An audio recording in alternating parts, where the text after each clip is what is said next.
Kisah seorang wali Allah.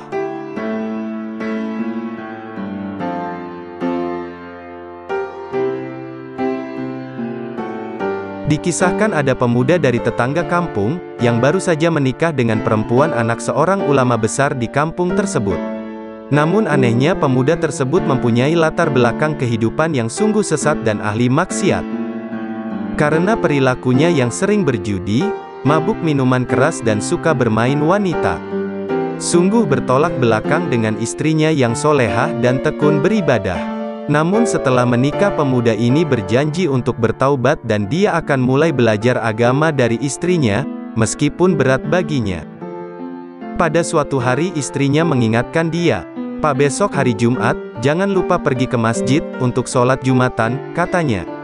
"Baiklah," jawabnya. Dia ingin menunjukkan kesungguhan pertaubatannya kepada istrinya. Dia bergegas pergi ke pasar untuk berbelanja perlengkapan sholat.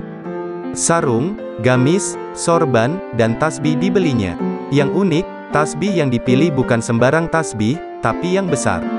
Makin besar makin mantap, mungkin begitu pikirnya. Singkat kata, keesokan harinya, diawali dengan ucapan basmalah, dia berangkat pergi ke masjid. Gamis panjang dipadu sorban putih melingkar di kepalanya, begitu tampak serasi dan gagah. Siapapun yang melihat akan menyangka sebagai ustadz atau ulama. Melihat tasbih yang dibawanya, sang istri sebenarnya kurang cocok. Namun, dia tidak berani menegur takut menyinggung perasaan suaminya itu. Dalam hatinya, ia kembali memanjatkan doa, agar Allah menjaga suaminya dari hal-hal yang bisa memalukan dan menghinakan. Penampilannya sungguh seperti layaknya ulama. Sesampai di masjid, dia langsung mengambil posisi duduk di bawah beduk.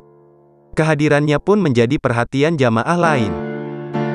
Jarum jam sudah menunjuk angka pukul 11.50, namun Ustadz Khotib belum juga muncul. Padahal, seharusnya dialah yang bertugas sebagai khotib salat Jumat kali ini. Ustadz Khotib yang tanpa kabar berita itu tak pelak membuat pengurus masjid gelisah. Waktu Jumat tinggal beberapa menit, jamaah juga sudah penuh. Sedangkan, ustadz yang biasa jadi pengganti, sedang dapat job di masjid lain. Sholat Jumat terancam gagal, kata Salim dalam hati.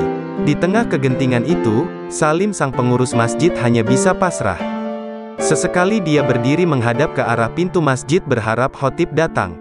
Pada detik-detik terakhir itulah, pandangannya dikejutkan oleh seorang jamaah yang sedang duduk khusyuk di bawah beduk. Penampilannya berwibawa, lelaki itu mengenakan gamis putih panjang. Kepalanya dililit sorban dengan warna yang sama.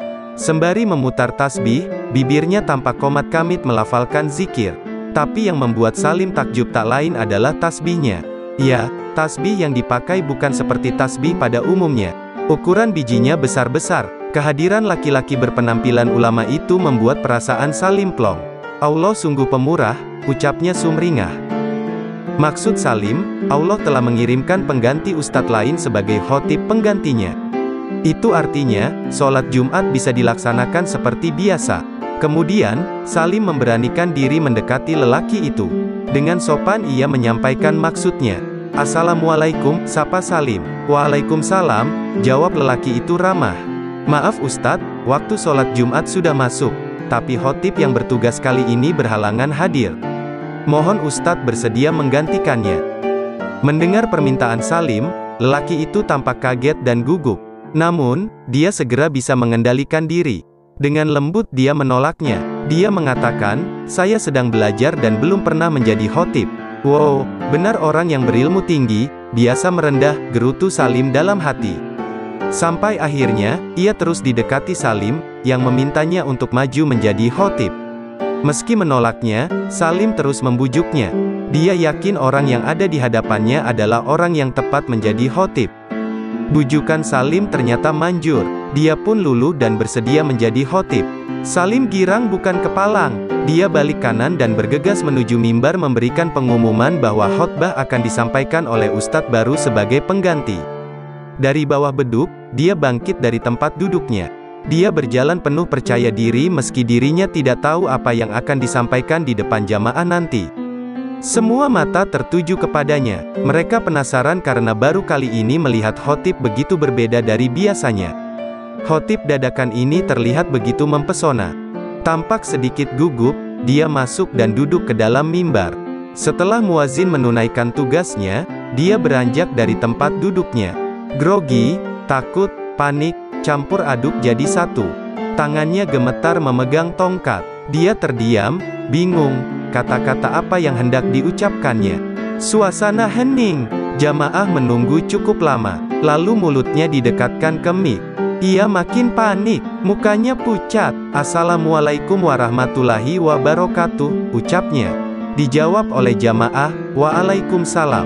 Keheningan seketika pecah. Jamaah kembali menunggu. Dia mengambil nafas, dan bingung, mau berkata apa lagi, pikirnya, tiba-tiba. Assalamualaikum warahmatullahi wabarakatuh, ucapnya lagi, dijawab oleh jamaah, Waalaikumsalam, dan jamaah berpikir, mungkin jawab salamnya kurang keras, sehingga harus diulang. Namun ternyata salam diucapkan lagi untuk yang ketiga kalinya, Assalamualaikum warahmatullahi wabarakatuh, ucapnya lagi. Dan kembali dijawab dengan suara makin keras oleh jamaah. Dan tiba-tiba, silakan keluar dan bubar sekarang juga, sekian dan terima kasih, wassalamualaikum warahmatullahi wabarakatuh, katanya sembari tangannya memberi instruksi ke jamaah untuk keluar. Semua bingung, ada apa ini? Khotbah baru dimulai kok disuruh bubar? Suasana menjadi gaduh. Di tengah kebingungan itu, dia lalu bergegas keluar masjid. Dia tak menjelaskan apa maksud menyuruh jamaah keluar dan bubar sholat dari masjid. Melihat sang khotib keluar, beberapa jamaah mengikutinya. Sementara yang lain kebingungan, apakah harus diikuti atau tidak. Betul-betul kejadian langka. Belum pernah ada khotib yang menyuruh jamaahnya bubar. Salim merasa menyesal dan bersalah. Ia mengelus dada dan tak percaya jika kejadiannya bisa sampai seperti ini. Tak dinyana, dan tak lama berselang setelah jamaah keluar meninggalkan masjid, sebuah peristiwa mengerikan terjadi. Tanpa ada hujan dan angin, masjid yang berdiri kokoh itu tiba-tiba saja ambruk dan runtuh. Peristiwa ambruknya masjid yang sangat cepat itu menimpa beberapa jamaah. Banyak yang terluka, bahkan di antaranya ada yang meninggal dunia. Ternyata usut punya usut, jamaah salat Jumat yang dikira salim ulama itu adalah warga kampung sebelah bernama Wiryo yang dulu kerjaannya ngalor ngidul mabuk, judi, bahkan main perempuan. Meski ahli maksiat, Wiryo termasuk orang yang beruntung, sebab ia dipertemukan dengan wanita solehah. Istrinya adalah orang yang sabar dan selalu mendoakan agar Wiryo menjadi orang benar. Dalam setiap sholatnya, istri Wiryo istiqomah meminta kepada Allah agar suaminya diberikan hidayah dan dijaga dari sesuatu yang bisa menghinakan di hadapan manusia. Ya Allah, lindungilah suamiku dari perkara apapun yang bisa menghinakan dan memalukannya. Begitu doa istri Wiryo setiap ba'da sholat. Singkat kata, rupanya doa itu diijabah oleh Allah. Setelah malang melintang di dunia maksiat, hidayah itu akhirnya datang. Wiryo berikrar, menyatakan diri taubat. Alhamdulillah ya Allah, engkau dengar doaku, begitu kata istri Wiryo dalam sujud syukurnya. Kisah ini diceritakan sebagai inspirasi dan motivasi yang sangat jelas. Yaitu begitu berartinya doa seorang istri. Bahwa seorang istri berperan penting ketika selalu mendoakan suami dan keluarganya. Jika disimak dari cerita Wiryo, sudah terbukti betapa ampuh doa istri. Wiryo bisa sadar, kembali ke jalan terang tak lain adalah peranan dan doa istrinya. Wiryo terlepas dari kehinaan dan kejadian sangat memalukan, salah satunya berkat doa istrinya. Bisa jadi, ambruknya masjid adalah salah satu cara Allah menghindarkan Wiryo dari kehinaan yang lebih dalam. Wiryo hanya akan menjadi bahan olok-olokan lantaran kenekatan dan kebodohannya lantaran mau menerima tawaran menjadi khotib. Masjid yang ambruk itu seakan mengangkat derajat Wiryo.